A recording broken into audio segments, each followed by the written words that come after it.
one of the venues I really wanted to be in. Actually, Zibby gave me some good advice on publishers and publicists, so she's thank you in the back of my book, and I was just thrilled to be here for that. I thank you to everyone who showed up. I got some cousins in the house and friends and people that supported all of us. And then most importantly is my fabulous panel of stars. I am so happy. No, listen, I would not have a book if it wasn't for these people. They're brilliant, they're talented, they're gonna share some great things with you guys today. And thank you for coming over and supporting me. I really, from my heart, I really appreciate it. You two down there today. Okay. So we have, to my left, we have Tamara Rowett. So Tamara, we met when I had first moved to Los Angeles in like the early 80s, 1982. And she was the VP of Eddie Murphy Productions, and I was her temp secretary. A job I did not like, but I loved working for her. So here's a bit of advice. If you meet somebody at the very bottom when you first arrive, they can stay your very dear friends for the rest of your life. And so that was kind of awesome. Her chapter is actually called Drop Through the Skylight, because that's one of her philosophies, is dropping through the skylight. She is a trailblazing producer for film and TV. She discovered black comedians like Eddie Murphy, Keenan Ivory Wayans, Damon Wayans. She might share a J-Lo Fly Girl story with us later, but you never know what she's gonna share. She was the co-creator and Emmy-winning producer of In Living Color, which was a brilliant show. And for the last 5 years, she's been consulting with Netflix, and she's in pre-production on a comedy pilot based on true life events. Did I cover that pretty well? With Friends, the TV show Friends, and its success, everything aligned, magic happened. So I was really shocked when so he's a production designer. One thing I love about Greg is he has done everything. You started off doing, you were an art director. First you were a set decorator, then you were an art decorator, craft service, production designer. I love that you worked on the Heathers. Oh, I know, blast from the past. And he's an Emmy Award nominee for Friends. How we met is I was cleaning out my studio, and he came over and he got a whole bunch of artwork and put it on the set of Friends, which was awesome. And then I got to go on the set of Friends and take pictures, sitting and pretending I was friends with friends. And he's gonna have some fun stories. He's done Mixed Dish, Dear White People, Malibu, Country, Cougar Town, that 90s show, spin-off a 70s show, right? Home Economics, and you are currently on the Hulu project called Unprisoned with Kerry Washington and Delroy Lindo. Yeah, and you may talk about, I was surprised at how spiritual he is in his approach to production designing and wafting incense. So he may talk about feng shui and space cleansing a set. I don't know. We'll see what he has to talk about. And we're going to go over here to Barbie Pink. It's Julie Brown, and her chapter is called People with Star Quality Have Fairy Dust Coming Off Them. Because one of the big questions I was asking everyone, which if we have time, I can bring up the panel, is to everyone give a tip on what they think is star quality. Because the book of How to Be the Star of Your Life is not how to go off and be a movie star. It's no matter what you do in your life, it's to have that star quality, that confidence, and it means something different to everybody. So Julie is a hyphenate. And there's a lot of hyphenates in town, and I think, yeah, you're a hyphenate. Catherine's a hyphenate also, so she's a writer, comedian, director, and producer, and one of the things she talked about is you gotta make stuff. Like if you need things to act in, then you have to make it and write it and do it, right? And how we met was I was sitting next to her at, Ann Beats had an event, and Ann has a chapter in the book. She was a Saturday Night Live writer, and I turned to Julie. I knew who she was, and I loved her, and I was the biggest fan of Earth Girls Are Easy, and I go, I need a celebrity, can I feng shui you? And she said, I don't know what that is, but yes. And so that's how we became friends. So she's known for her video parodies of Homecoming Queen's Got a Gun, Medusa, Dare to Be Truthful, and she had an MTV show called Just Say Julie. She wrote and co-starred in Earth Girls Are Easy, which is one of my favorite kitschy campy films. I love that. And you have a fun story.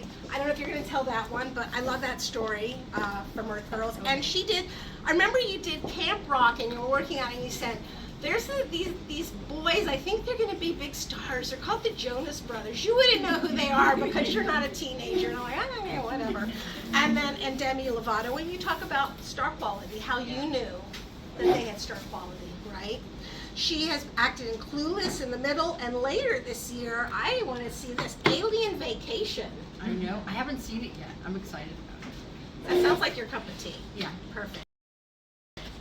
And we have Catherine Hardwick was on a different panel, and she's like, I want to come do this, and jumped on here, and I'm so thrilled that she has come. And she's somebody I've always admired, because one thing is, I was one of the few female directors in the late 80s. I did Assault of the Killer Bimbos and Modern Girls.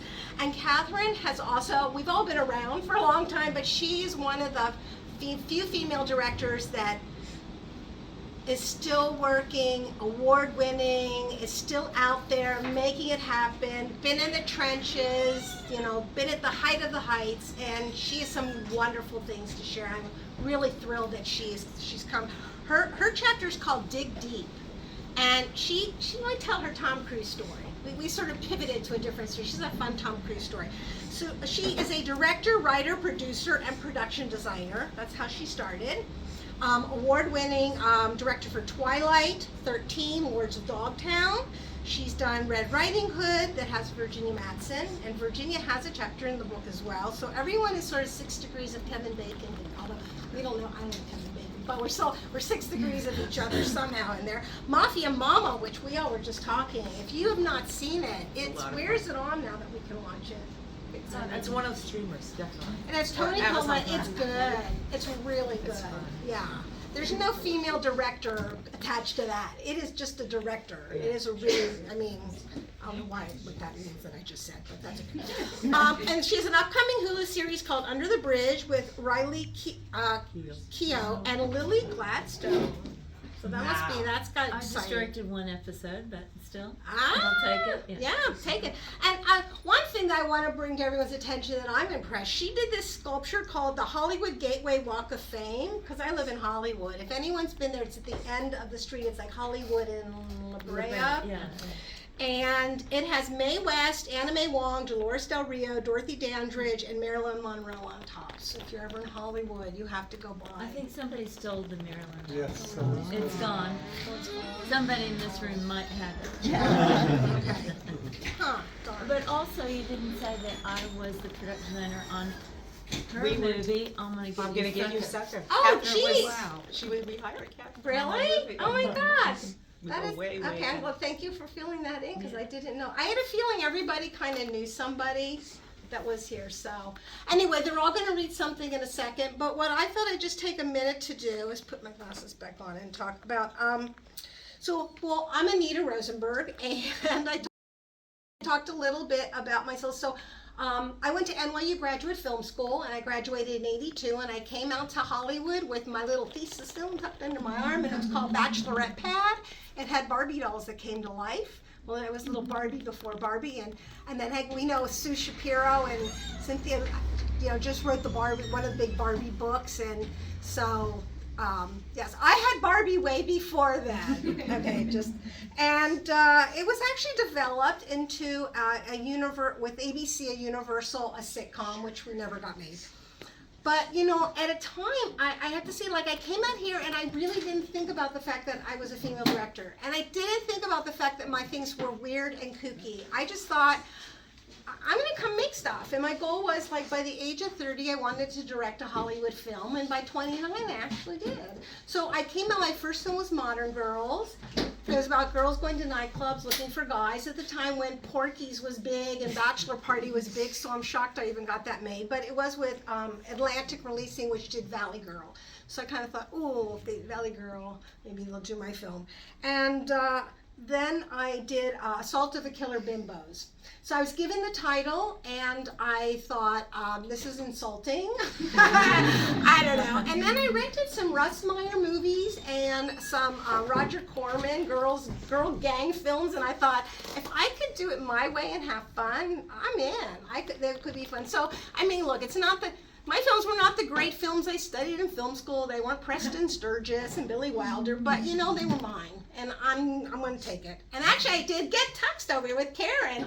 She was like, "Don't just get dressed, get tuxed." And so that was a short film that I made in order to show that I could direct it, got the directing gig. But after 14 years, you know, here's my chapter heading: not even a 4-hour lunch with George Clooney could keep me in the movie business. I didn't think I'd ever get out of it. I was seeing a lot of women in film, you know, like people trying to direct and make movies leaving, and I thought, why would you leave such a glamorous business? And I kind of left the glamorous business. But after 14 years, I just, you know, I was tired of the dangling carrots. So one of the things that is interesting, going back to what this book's all about for me, is everything I learned about the movie business, I applied to creating 2 new lifestyle businesses. So I created a business hand painting decorative accessories out of my garage in the Hollywood Hills, and I grew $1 million business in 4 years. And then while I was in Hong Kong importing my decor stuff, I learned about feng shui, and I'm like, what the heck's that? And I was like, well, if I could in my booths at the trade show bring me more money, then I want to learn. So did I think I would have a career as a feng shui expert and Chinese astrologer? No. But I've done this for 25 years now. Hence, that's why I wanted to put like self-help exercises in this book. But so one of the things that I did do that I wanted to show you is I divided this book into, it's got 6 sections, and it's the sections that I feel that the film business is divided into, and also creating a business or a career are divided. Like first you have writers. If you don't have anything on the page, you've got nothing to base things off of. Producers, they raise the money and they make things happen. Directors have the vision. Then you have the actors who act, and like right, so today I'm an actor. And then you have the crew, and the crew is everybody else. And I'm probably really heavy on crew in this book because crew makes it all happen. You got to have the editors, the cameramen, and all those things. So that's kind of how I divided it. So now I'm going to like kind of pass the mic I didn't know over. half that about you. Oh, I'm glad I decided to I knew just, you like, as use it out. an artist that painted decorative candlesticks and boxes. I'm not even sure how we ended up, but I found you and I put stuff on the set of Friends, and just to correct you, I was the set decorator at the time. I'm now production designing. So I was on the pilot of Friends, and lucky enough to have your pieces on and I think they lasted for almost 10 years on Wow. that set. So. And then you said 1 or 2 might still be, there's a Java frame by the sink Yeah, that might be still in the Who knows museum. who took what, but maybe Okay. the actors did take a lot of stuff. So Okay. anyway, I was lucky enough to get the call. Thank you. I haven't seen you in years. And make a chapter in your book. So how about that? Your world, we create the look of the show. It's basically about the architecture and the color palette, the style and the design. Is it going to be modern? Is it going to be eclectic? Is the show a period piece? We set the tone for the look of the show. Then the set itself many times becomes the character in the show. We are socialists, sociologists, we are archaeologists, we are setting the world the actors live in. We mine this energy and find what these characters are really all about. Where do they come from? We conclude this information without being told that from the script many times. We have to dig to find out what will make the set more interesting, have more texture, and come alive. Like the hidden little treasures of the hand-painted furniture I got from Anita. We use these pieces for Monica's room because she was into swap meets. The idea was that every weekend she would collect things, so her place was littered with all these little found objects and treasures. Well, keep going because we actually are running really good on time. So take up some more time. We are seeing more and more TV sets that have mixed styles, mixed dimensions, and textures and creative furniture from back in the day. Reinvented pieces, which makes for even more interesting story for the character. So that's my little contribution. But talk a little bit about, because you just... So back in the day, Yeah. when Friends was starting, a lot of sitcoms were pretty much a one layer situation. There wasn't a lot of shows that had the, as I used to say, the layers that we put in there. So what I did is I went through the basement of Warner Brothers and pulled all these antique pieces of furniture out and kind of reinvented them. And then actually did what the character was supposed to do, is go to swap meets, Long Beach, Rose Bowl, Pasadena. Back in the day, Santa Monica wasn't what it is now. And, you know, my wife and I would go and we'd look for things and find things. And before you knew it, the layers on the set became more and more, including religious artifacts. A funny story about that is behind the TV in the pilot, the big walkthrough with the producers and the studio and network was this big, beautiful tapestry that was a little bit too religious for the network and the studio. And you know, I found it in the archives of the drapery department that no one ever was in for years and years. So I had to scramble because this was like 2 days before we were going to shoot the show. And I happened to have found a carnival book at one of the swap meets. And in the carnival book was this great, it was a pictorial carnival book, and it was a great picture, which is now that famous picture that sits on the wall in Monica's apartment. So what I did is I took it to the gallery that made all our artwork and framed it. I shot a negative of it, blew it up, we framed it. Back in the day, the clearances for artwork wasn't what it was like now. And I got away with it. And, you know, I can't tell you even to this day how many people email me at least monthly. Where'd you get that piece of artwork? Where's that poster from? So, you know, there's little stories like that that happened all through the years. But it was the kind of show that we were setting a new look, I think, for how we dressed sitcom life and sitcom worlds. And I just, you know, it was a beautiful dance between all the departments, costume, the actors, what was happening in the world back in the 90s. And, you know, my set, I lost, let me see how many times, I've lost 5 Emmys to other people, but the set lives on. Ah, that's good. But you were nominated, and that's important. That's right. But you know what's interesting? So if you parallel that idea, though, is where we live, and so in feng shui, it's 1/3 of our life, and where we live in our environment, in our space, really affects us.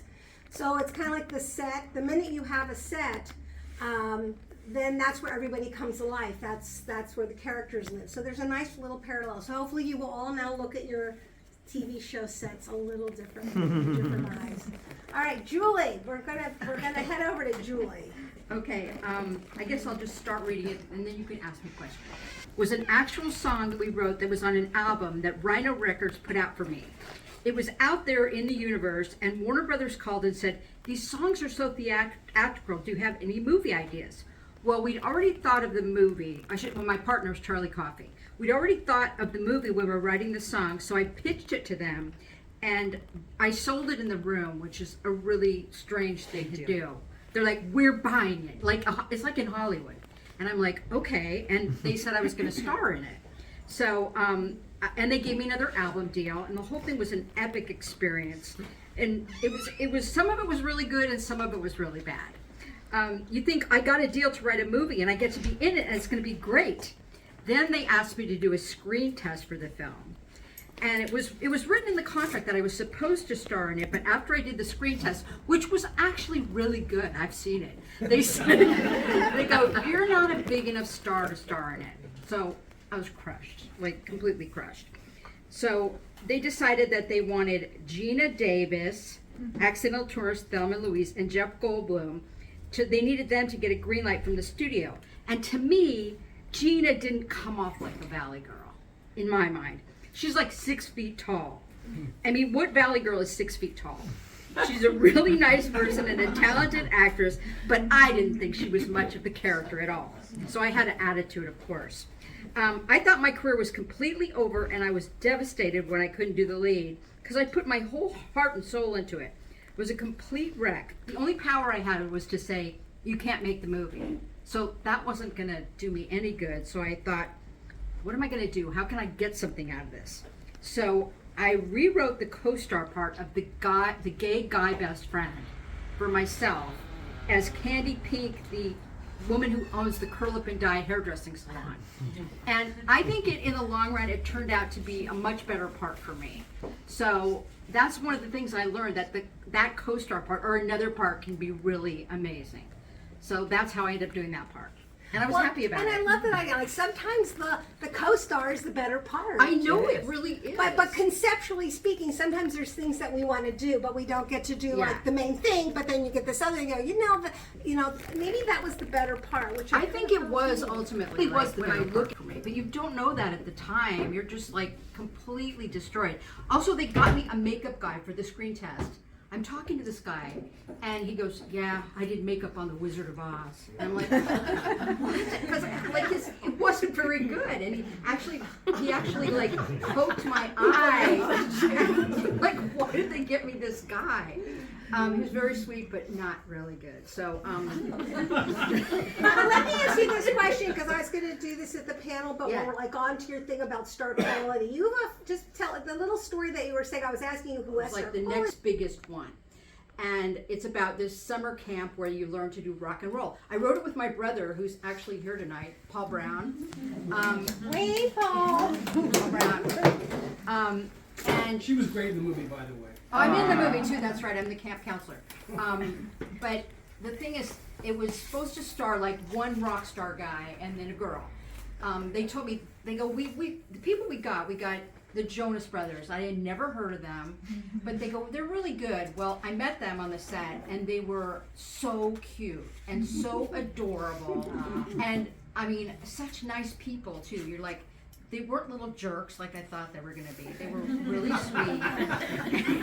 They were. And really rich now. They're really rich. But you singled one out in particular that you thought had a little Nick more Jonas. star quality. Nick Jonas, who is, I think, the biggest He's star the of most them. talented. Yeah, he's amazing. I was in the lobby with my new computer, and I couldn't find how to do the brightness button.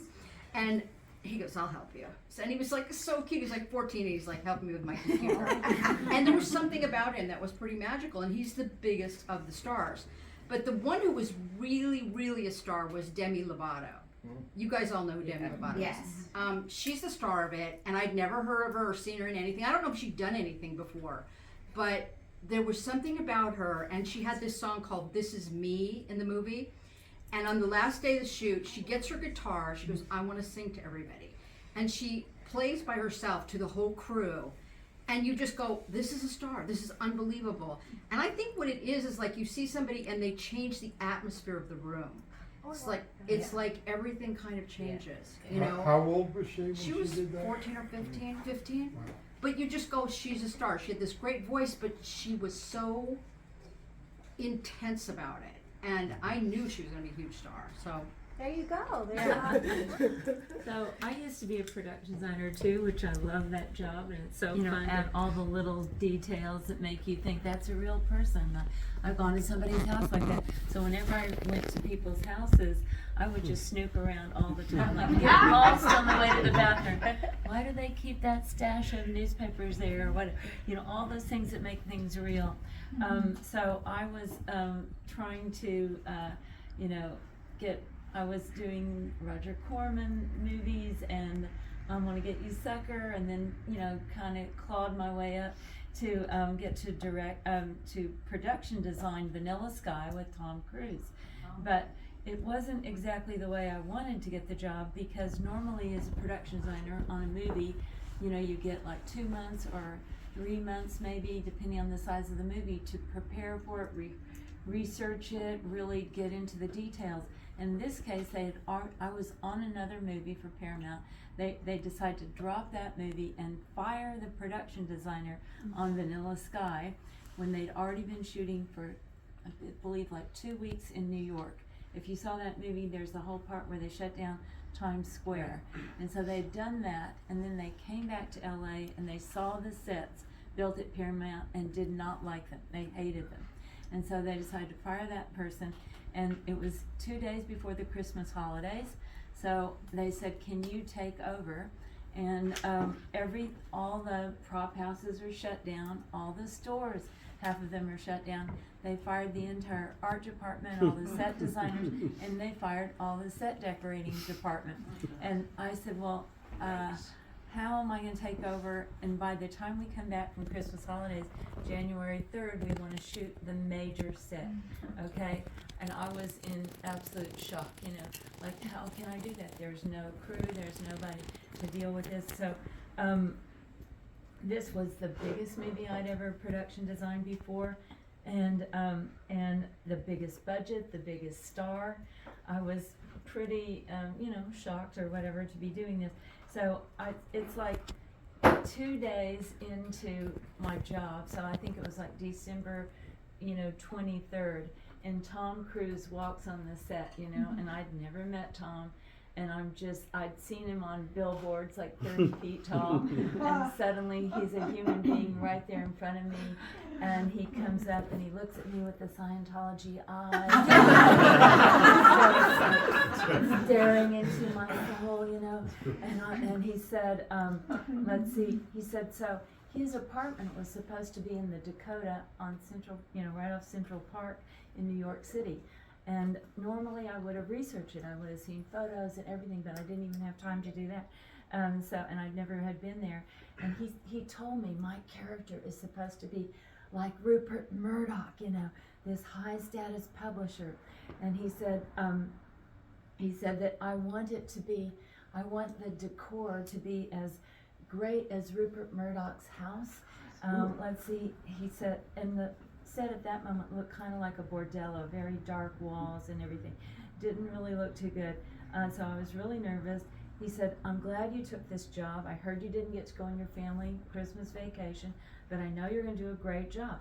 He said, listen, you know what Rupert Murdoch's house looked like. He said, you've been on his yacht, and he said, you've smelled the leather of his chairs. You know the quality. You know what the picture frames look like, He said, so you know that kind of detail that I'm looking for. You know it in your blood. And right when he said this, I thought, does he know who I am? I was like, I have never been on Rupert Murdoch. I've never been hanging out at his house, and I've never been on any yacht ever in my entire life at that point. And the thing is, I come from a very struggling, poor family in South Texas. Okay, my dad is a farmer, a cotton farmer. My mom is a school teacher. And I had just come to, whatever, nothing to do with Rupert Murdoch. So, the image that came into my mind when he's saying this to me is that a year before, I'd been back to my hometown where I was born. It's called Raymondville, Texas. I doubt if anyone's heard of it.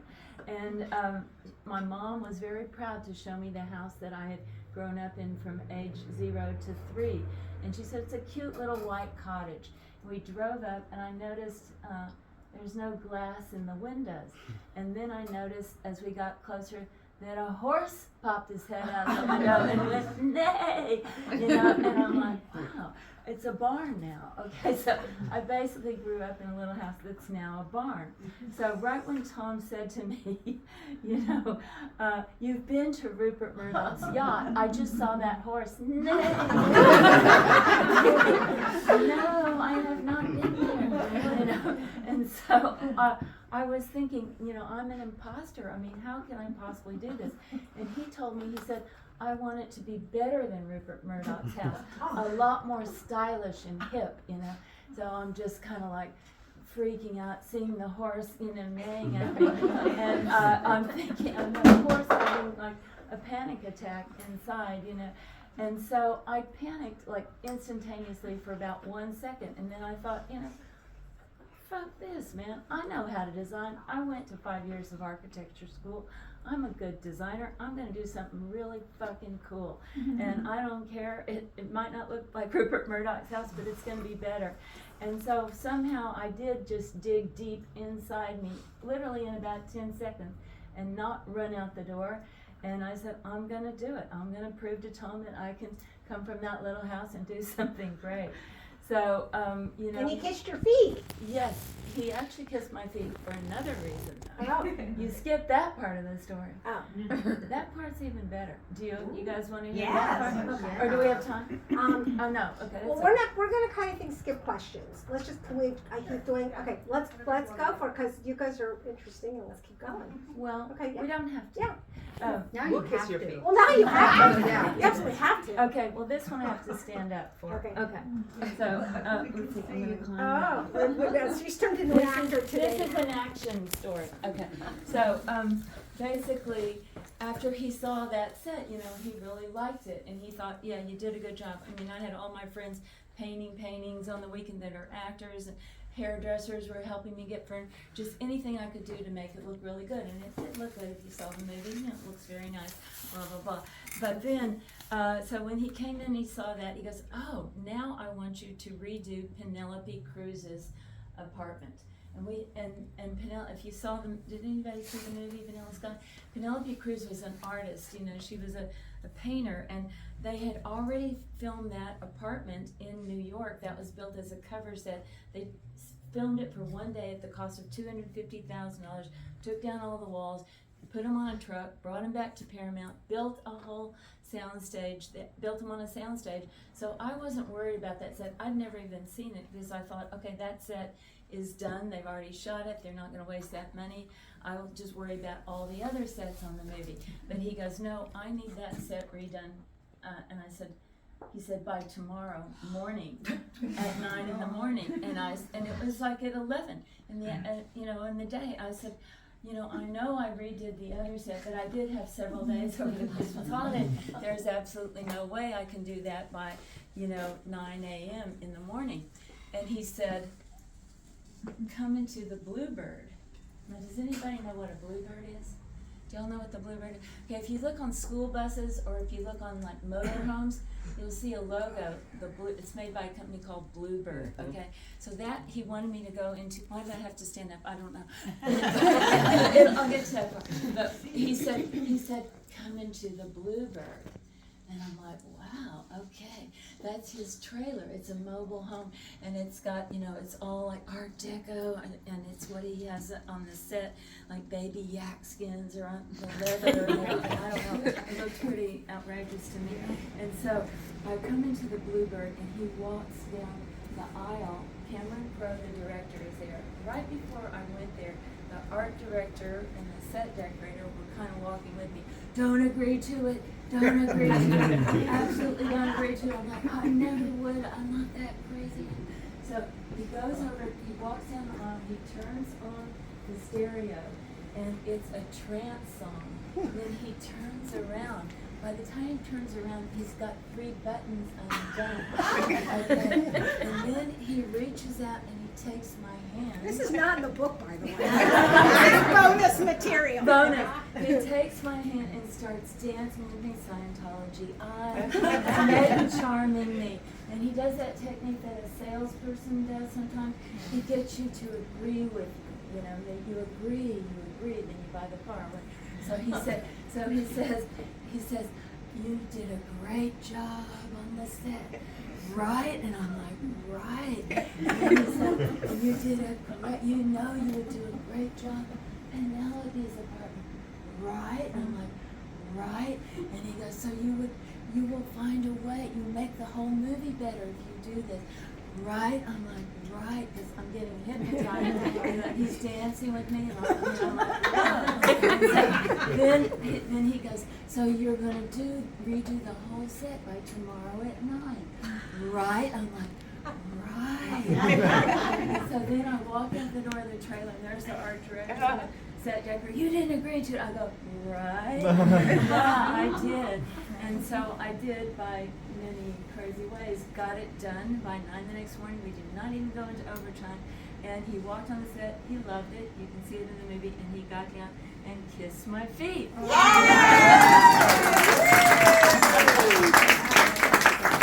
But he encouraged me to never settle for anything. Like even on all the movies I've directed now, Like, I don't want to settle. If it can be made better, let's make it better. If you can elevate it, elevate I it. love that, yeah. There's a way to keep trying to make it better and raise your game. Have you used that technique on anyone else? I'm doing the I saw your moves. I don't know how. I can't do it as good as he can. He's very good. All right, thank you. I love that. Great And now we're going to go into Eddie Murphy Tamara. started his career there with 48 Hours. And the movie, Frank Mancuso was the head of the studio, and he called me up in New York and said, we're sending a print in of the movie. I need you to get everybody in and see it. We go in the screening room, see the movie. Halfway through the movie, there's that famous barroom scene where he grabs the gun and says, I'm your worst nightmare, I'm a nigger with a gun, right? Big, big moment on many cultural levels. And I walk out, I just looked at that moment. I knew him from Saturday Night Live, and I went, oh my God, he's the biggest star in the world. He is the biggest star in the world. And I call LA, and I say to Frank and everybody out there, I said, he's gonna be the biggest star in the world. And then I call his managers, and I say, he's gonna be the biggest star in the world. No one from the studio called anybody about this at all, not at all. And subsequently, of course, we started with 48 Hours, and then I became his point person at the studio, and I did everything from 48 Hours up to Beverly Hills Cop with him. And at that point, I had done everything in marketing that I wanted to do. Come on in. And he knew I was getting bored. So one day the guard at the bottom of the Gulf and Western building called me. This was right after Beverly Hills Cop opened and made the most money that year of any movie. He was the biggest star in the world. He was on the cover of Time and Newsweek, which was unprecedented at that time. And the guard in the lobby calls me up and goes, Eddie's in the lobby, he looks really angry, he's coming up to see you. And I thought, what could he be angry about? He's the biggest star in the world. The prophecy came true. He comes into my room, to my office, and I'm sitting behind my desk, and he slams the door shut, and I'm thinking, oh my God, my poor Jewish mother in Brooklyn. It's over for me. I'm gonna die in his hand. He reaches behind his back and pulls out a first-class ticket and throws it on my desk and says, move to LA and open my company for me. Wow. Total Cinderella moment. Unbelievable. Cut to 1985, I'm in LA, hiring Anita Rosenberg as my assistant. You know, I started working with him on a developing next set of movies, Beverly Hills Cop 2 and Golden Child, and you know, we had to find really good fish out of water shows, you know, movies for him, because that's what he excelled at. And I developed, I worked with Chris Rock during that time, and I worked with the Wayans brothers. And I always felt that Keenan had something, but it needed to be kind of carved and shaped. So after I worked with Eddie for a couple of years, it was time for me to sort of go out on my own. And he always had this great idea for a movie called I'm Gonna Get You, Sucker, which was a cult movie where you reunited all the blaxploitation stars from the 70s and did an action movie with those people like Tamara Hobson and Jim Brown, and I knew it was a great idea, and from my marketing background, I knew I could sell it. I knew that I knew everything I could do with that movie. So I got Eddie to give us the rights. Keenan was floundering at that time. I said, write your draft, let's see where it goes. He did a draft of it, a bunch of other drafts. We sold it to a studio. We made the movie in 1988 for $2.8 million. It went on to gross $50 million in 1988, which was huge, huge. Got the movie out in town, got everybody in town to see the film, and at that point, Barry Diller, who was one of my bosses at Paramount Pictures, had just started Fox Television. And I invited everybody to come see it because, you know, we had to sort of beat the drum. And we get a call from Fox saying, come over, talk to us. And on the way over, I said to Keenan, I said, you know, ever since Eddie Murphy left Saturday Night Live, there has been no black presence on that show. The culture had no you know, representation at all. I said, it's time, and culturally, black people were coming into their own finally. And I said, it's time for you to own that space, and it's time for you to make fun of your culture and your people on your terms. We go into Fox, we sell it, they buy it. We go out, we shoot it. It's like, that takes, we did an hour-long pilot, which was really funny. It sat on a shelf for 6 months because they were terrified of it. And Barry Diller called in the NAACP and said he wanted them to vet the movie. And these people are much older. They weren't young, hip black people. They were much, much older from another era of life. And they, of course, said, no, it's so offensive. What do you mean, like Sammy Davis Jr. as Mandela? I can't approve of that. You know, and we did the Calvin Klein commercial, you know, instead, and the perfume was called Oppression. You know? And so, like, there was all this really, and then we did the Wrath of Farrakhan, except we did the Wrath of Khan, except we put Farrakhan on the same. So I thought it was like the most hip, and so did Keenan, and they were terrified of it. It sat on the shelf for 6 months. All our careers, we knew we had a hit, and everyone in town was sneaking the pilot and watching it, and I would get hit on all the time, going, "Oh my God, why isn't that show on the air?" And finally, I called a friend of mine up who was a journalist. And I said, she goes, "What have you been doing?" And I said, "Let me send it to you." And I sent her the tape. She goes, "Why isn't this on the air?" I said, "Why don't you write about it?" And so she got Details magazine to give her one page to write about a show that may or may not ever surface, which was unprecedented. It runs, the article runs, I tell no one about it. I rip it out of this is like going way back. I rip it out of the magazine, I write, I fax it to Barry Diller's office, and I go, "Now what are you scared of?" And the next morning we got 8 episodes on the air.